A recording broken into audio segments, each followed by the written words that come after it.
Well, good afternoon, ladies and gentlemen. I'm Brian Toom. I'm the Assistant Director for the Nebraska Emergency Management Agency, and today I'm joined by Adjutant General Darrell Bohack, along with NEMA staff members Nikki Weber and Julie Mayers. The University of Nebraska Public Policy Center is present, along with several of her staff members. Collectively, we're going to walk you through the agenda for today's meeting, and we'll be available to answer any questions or concerns that might come up. First of all, I wish to welcome the members of the Governor's Homeland Security Advisory Group and the Homeland Security Policy Group and the Senior Advisory Committee to the conference call. And I do acknowledge everybody has a very busy schedule. Therefore, we're going to try and keep comments as brief as possible. On behalf of Lieutenant Governor Foley, I want to acknowledge everybody's participation with their respective groups. Your expertise and your leadership is valued and important to shaping the state's Homeland Security program. The Governor's Office wishes to recognize and thank you for your roles and responsibilities within your respective agencies or organizations, day-to-day contributions and efforts that support the program in many untold ways. So once again, thank you for your time and your participation. So at this time, okay, roll call is complete. I think it's important to recognize there are several new members to the two different advisory groups, and there is a need to inform those new members regarding the Homeland Security program and address the expectations of those two groups. Therefore, our effort today is intended to lead the two advisory groups through an orientation of the following issues. First of all, the process used to identify the elements of the state strategy for Homeland Security, the process used to submit grant projects, and the process implemented this year to review and prioritize those projects for funding through the Homeland Security Grant Program, and the role of the Senior Advisory Committee and the Homeland Security Policy Group to address the final decisions on investment justifications and the project funding for the new grant cycle. And finally, to prepare each of you for the meeting that will take place on April 14th. Before I turn the agenda over to others, I would refer to the email that was sent to your attention earlier this week, and there were two attachments in that email. The first was the Homeland Security State Strategy, and the second was a copy of the PowerPoint presentation that you'll see this afternoon. Just very briefly, let me touch on those two documents. The state strategy outlines the Homeland Security program from a historical perspective and also identifies the investment justifications intended to address preparedness measures for Nebraska. These investment justifications have been developed over time and with stakeholder engagement. They represent preparedness measures established statewide, incorporating both private and public sector input, and reflect cooperation between state and local government entities. A key element of the federal grant initiative is to allow states to develop a statewide strategy for their respective states, which reflects the issues and the challenges unique to their jurisdictions. The grant focuses efforts on threat and hazard identification assessments, developing planning, training, and exercise requirements to support strategies, and developing preparedness capabilities along an all hazards continuum. These perspectives will be crucial to your deliberations on April 14th. The second document is a PowerPoint presentation that will outline the state Homeland Security strategy and the Homeland Security Grant Program. The information was provided to you in advance of today's meeting as a guide for today's discussion, but also as a resource for later reference. We believe the information will be useful to you both today and in advance of the meeting on April 14th.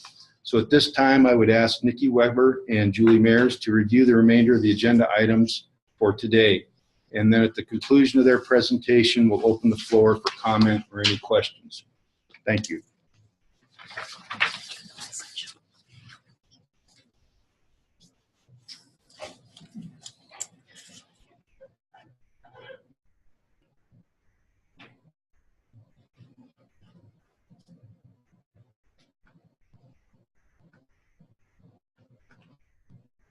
All right, well, good afternoon, everyone. Thank you for your time. We'd like to start with just a basic overview of the grant, give you a little bit of history of the grant, how much money we're looking at, and our steps moving forward. What we are working with, we are one of 23 other states and territories across the United States that received what the federal government calls the baseline appropriation amount, roughly $3.7 million. I'd like to point out that is the very same amount to the penny that we received last year. I would also point out that we received a little over $4.7 million in projects submitted by both regions, hazmat teams, and state agencies, which obviously is a little over $1 million more in submitted projects than we do have funds to award out. So how do we handle this? What we did this year is we instituted a new portion of the process. Just a little bit of a history. The projects were historically submitted to NEMA. NEMA reviewed them, made recommendations, and then gave recommendations to the Homeland Security the Policy Group, who made the final decision. This year, in order to be more transparent, we instituted a peer review process. If you would please guide your attention to the green hexagon in the middle of the screen there, that is the subject matter expert group component that we added this year. So there are members of the PET regions, state agencies, hazmat teams, law enforcement that are broke out into certain subject matter expert groups that reviewed the projects. They had a certain set of criteria they used and prioritized. Some were cut from the list and some were brought to the top of the list for you folks to see on April 14th. The investment justification workshop will happen, that's the blue hexagon there, will happen on April 14th in the morning from 9 until noon. That will be the opportunity for the subject matter expert groups, as well as all members of the PET regions, state agencies, to come together, review the projects one last time, see how the rankings came out, and then also have their one last opportunity to make their case on movement between the projects. Then in the afternoon of that same day, there will be the Senior Advisory Committee and the Homeland Security Policy Group meeting. That will be your opportunity as you folks to review the rankings and the recommendations and make determinations on what gets funded.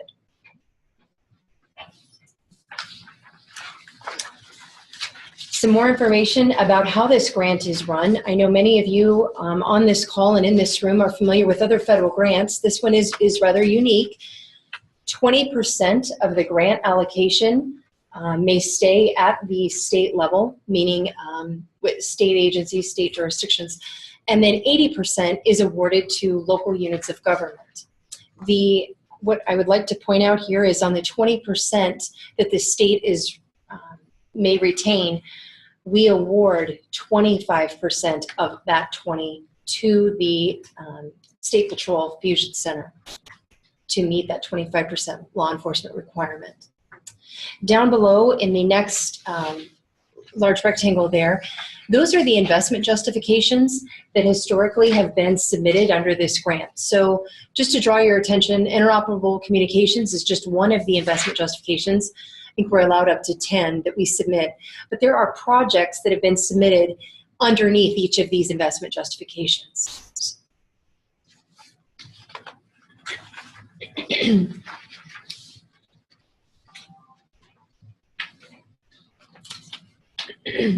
I'd like to point out that this grant, the Homeland Security Grant, is rather unique in that it focuses in on preparedness efforts. So planning, exercise, training efforts focused at a terrorism incident.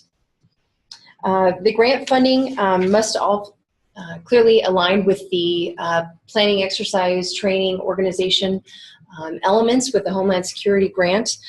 We have done that historically and will continue to do that in future years.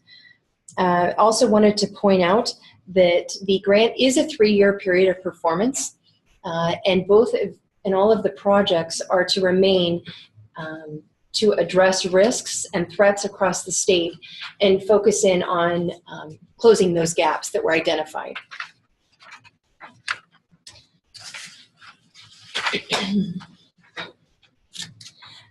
Below are the national priorities that were submitted by the Department of Homeland Security.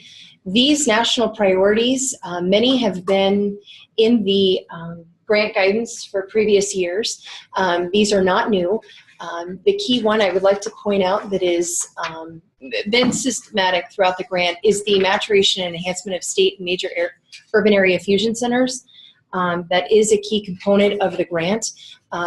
Each state is required to have an identified state fusion center, and then they go through an assessment every year.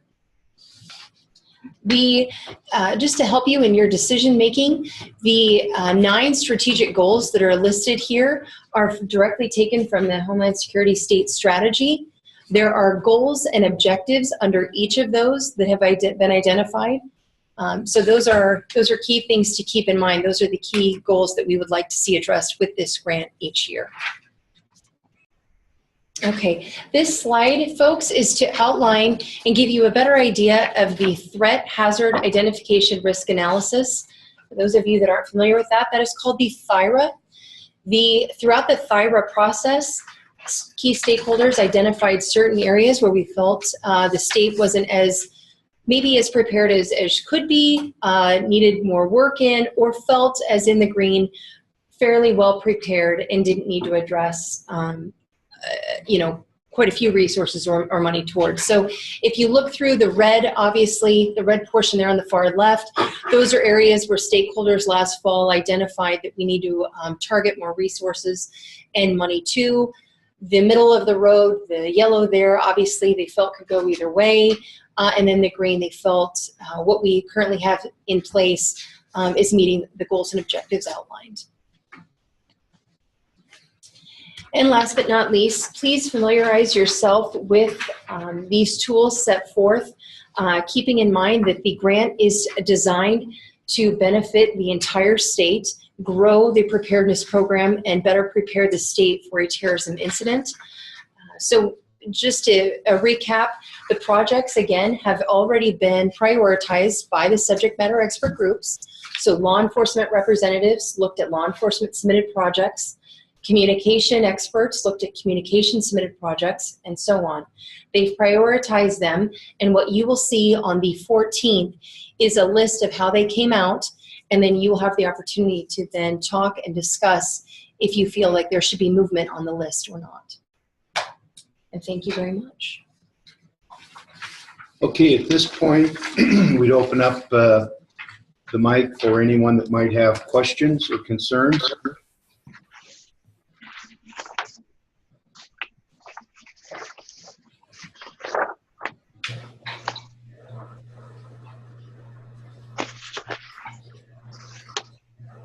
On my way. Okay, once again, the mic is open for questions. Any comments?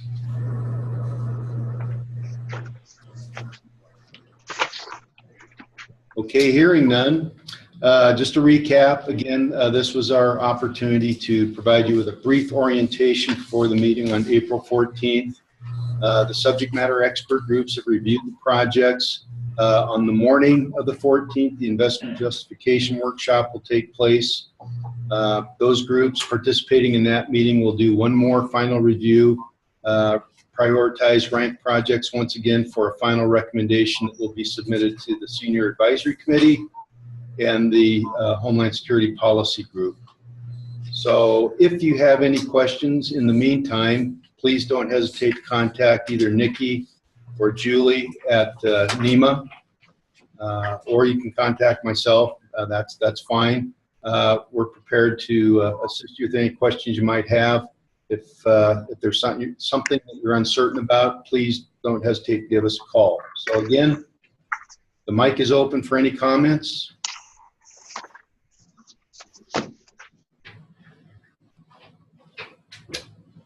Okay, hearing none, then we will conclude our meeting. Again, I want to thank everybody for your participation, your contributions to this point, and we will see you later. Thank you very much.